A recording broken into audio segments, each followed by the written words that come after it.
Nicola Sturgeon has pumped a further £3.5 million into the Scottish seafood, fishing and aquaculture sectors in a bid to halt the devastating economic consequences of the coronavirus pandemic.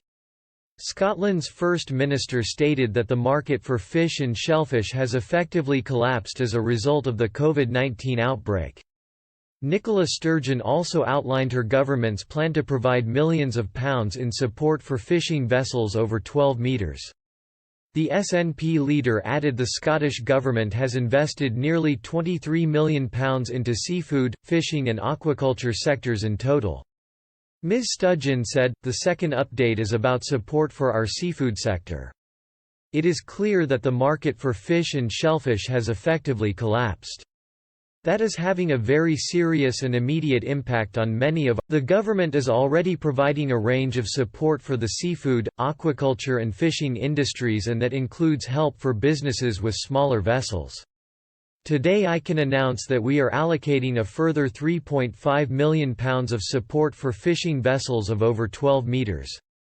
That means in total over 1,000 businesses will be eligible for support. It brings our overall package of support for the seafood, fishing and aquaculture sectors to nearly £23 million. Providing that kind of emergency support is essential because it helps to deal with the immediate impact that this virus is having on the economy."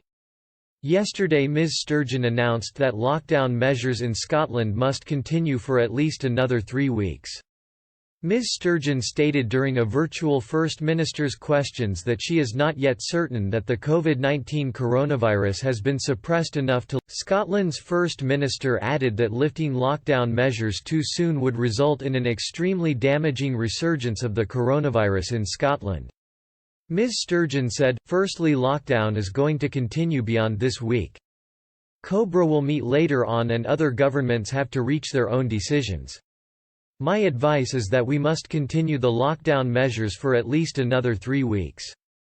Because while we are increasingly confident these measures are working, we are not yet confident enough that the virus has been suppressed efficiently to lift any of these measures. This is because the risk of doing that would be a resurgence that would be extremely damaging."